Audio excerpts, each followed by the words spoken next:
Simbora.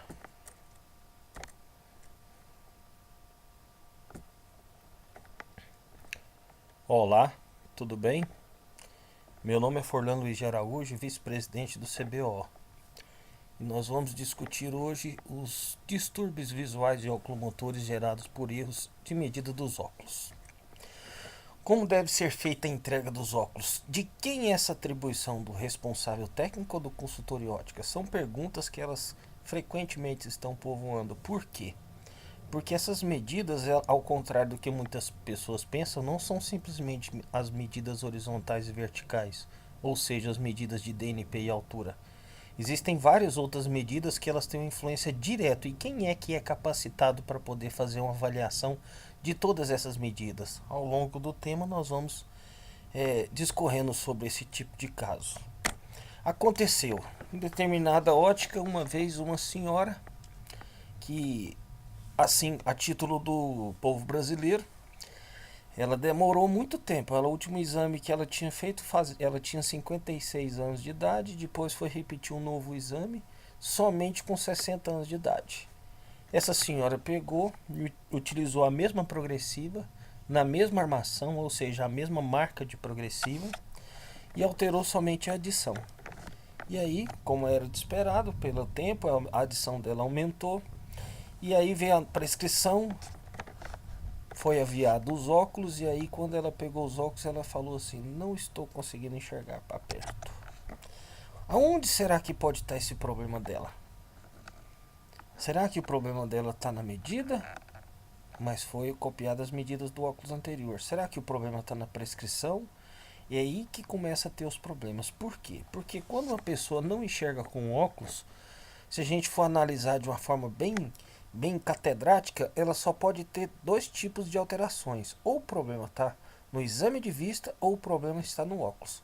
Então, esse tutorial, ele visa dar uma segurança para que o profissional da ótica ele possa fazer um check-up geral no óculos, um checklist, que a gente mais tarde a gente do CBO, a gente vai fazer um POP, que é o procedimento operacional padrão de número 10, onde vai ter todo esse checklist descrito.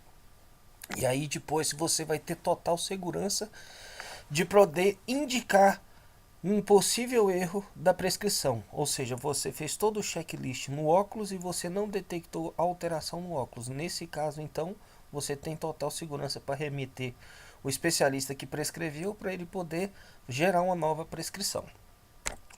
Bom, então vamos partir de passo a passo, principalmente nessa primeira parte do ajuste. Nós temos que detalhar ela porque existe uma sequência correta.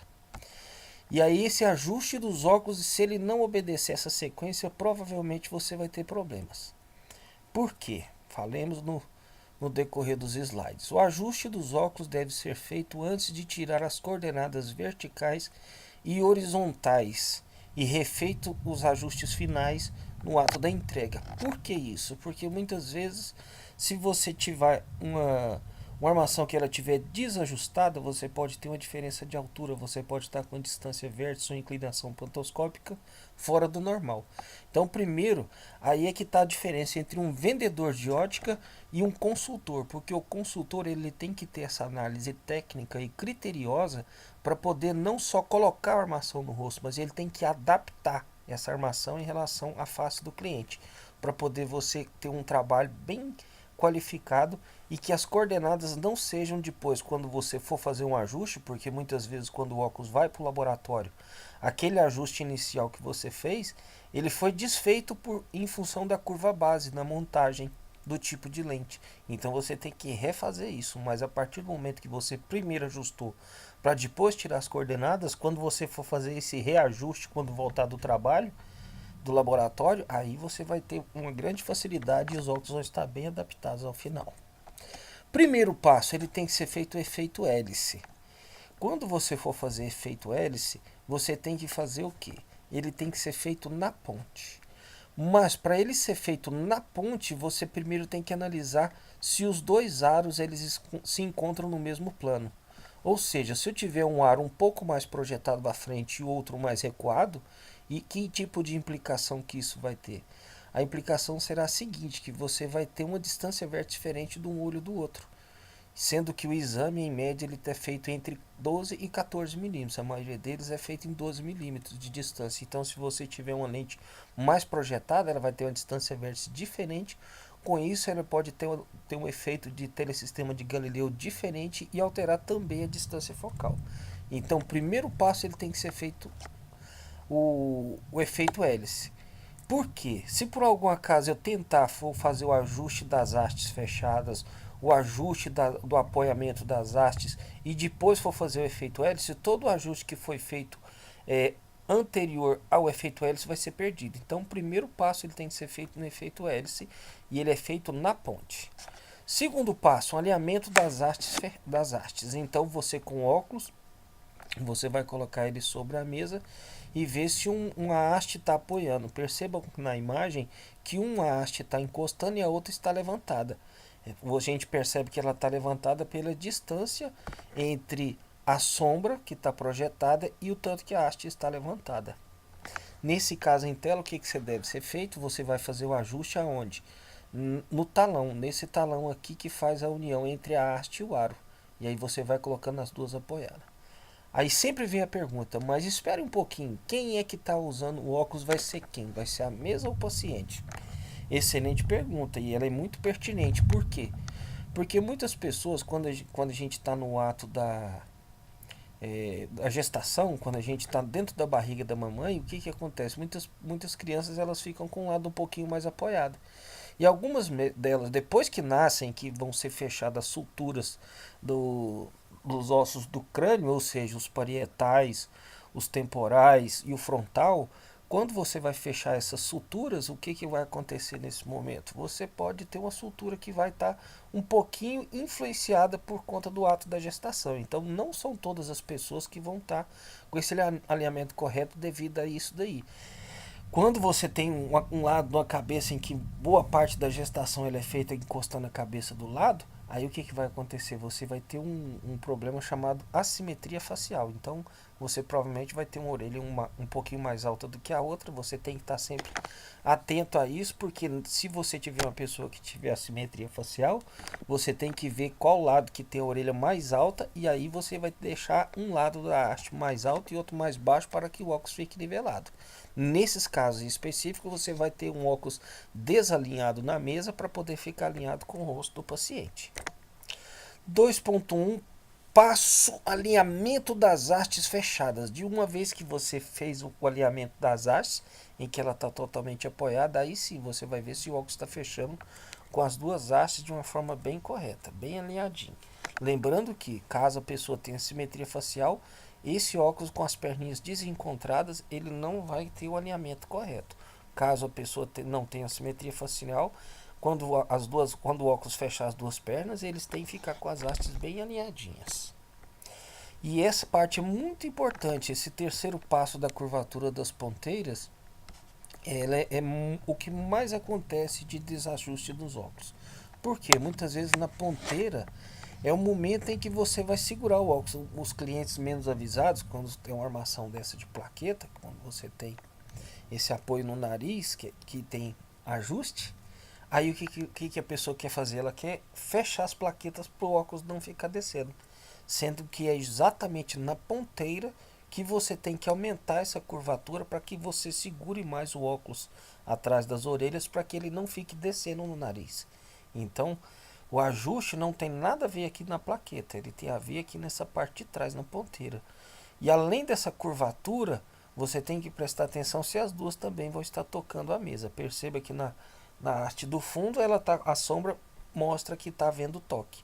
Na haste da frente, você percebe que tem uma certa distância entre a sombra e a haste, ou seja, ela não está tocando. Então você tem que ajustar que as duas toquem a mesa. E aí outro detalhe muito importante, a pontinha da ponteira aqui, a pontinha dela você tem que entortar ela para fora para não ficar machucando o seu paciente. Quarto passo, a curvatura craniana. Perceba que a haste de um lado ela está muito reta e do outro lado ela está o que? Ela está curvada. Existem pessoas que têm o rosto mais abaulado e que se você deixar a haste reta, ela vai ficar comprimindo a parte temporal. E isso é muito ruim, vários aspectos. O principal deles é que quando você tem um óculos muito apertado aqui, na parte temporal, ele vai cortar a circulação. Tem pessoas que sentem dores de cabeça fortíssimas por conta dessa ausência da circulação craniana. Outra parte que vai ser um complicador também, no caso de uma armação de metal, ele vai ficar encostando e provavelmente vai oxidar a peça, gerando um desgaste e também uma possível alergia da pessoa. Então, nós temos que fazer esse detalhe do quarto passo bem observado para que não aconteça uma compressão do lado temporal da paciente. Quinto passo. Essa é a inclinação pantoscópica. Muito importante a gente verificar isso. Então, a inclinação pantoscópica deve variar entre 10 e 15 graus. Caso isto não ocorra, a aberração gerada pelo astigmatismo marginal diminuirá consideravelmente o conforto e a nitidez que os óculos propiciaria. Ou seja, o óculos ele não pode fazer um ângulo de 90 graus. Ou seja, se você comparar a haste com o aro, ele está quase que formando um ângulo de 90. Ele não pode fazer esse ângulo de 90. Ele tem que ter uma inclinação de 15 graus voltada para o lado do olho do paciente.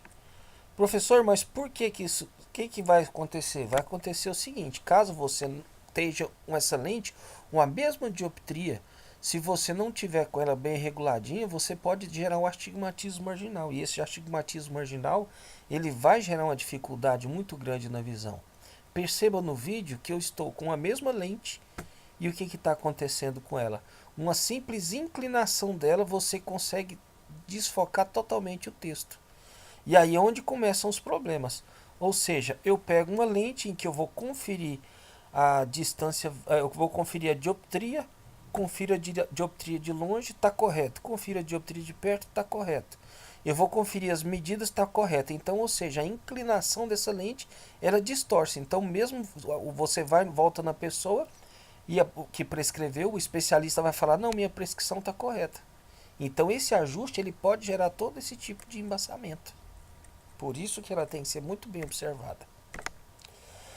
Então, o objetivo dessa inclinação pantoscópica é distribuir melhor o movimento do centro rotor do olho em função da superfície interna da lente. Então, tem um desenho aqui agora que ele vai ser muito bem didático para a gente poder entender de uma forma bem prática como isso funciona. Observem que o olho ele está bem na parte central, ele está olhando no centro óptico certinho. Então, o que vai acontecer? Isso eu estou olhando para longe. Quando ele vai fazer um deslocamento vertical, em que ele olha para baixo, perceba que vai haver uma alteração dessa distância entre o olho e a lente. Então, olha lá, quando ele olha para baixo, aumentou essa distância entre o olho e a lente. No que aumentou essa distância entre o olho e a lente, vai gerar essa alteração. Perceba novamente que eu vou olhar para longe, o olho está pertinho, está na distância correta. Quando ele olha para baixo, ele ficou mais distante. E isso vai gerar uma alteração na minha visão de perto. Quando eu estou com a inclinação pantoscópica, perceba que entre o primeiro e o segundo, a lente ficou levemente inclinada. Então, essa inclinação de 15 graus, o que ela vai gerar? Vai gerar o seguinte, que quando eu olho para longe, ela tem a mesma distância do que quando eu olho para perto. Perceba que tanto faz eu olhando para longe como eu olhando para perto, a distância está muito equivalente. Então, essa é a função da inclinação pantoscópica para não gerar aquela distorção que nós vimos no vídeo anterior. Sexto passo. Aí nós teremos a distância vértice. Na distância vértice é muito importante em que a gente observe essa distância entre o olho, entre a córnea e a curva interna da lente. A média das refrações, como a gente já disse anteriormente, é de 12 milímetros. Só que se eu tiver alteração, eu vou ter uma alteração nessa distância, eu vou ter alteração também na visão. De que forma? Da seguinte forma. Se eu tenho essa média de 12 milímetros, eu tenho uma distância focal que está encontrando aonde? Na retina, e o óculos está cumprindo totalmente a função dele. A partir do momento em que eu coloco uma distância maior do que 12 milímetros, eu estarei puxando o foco dessa lente para antes da retina.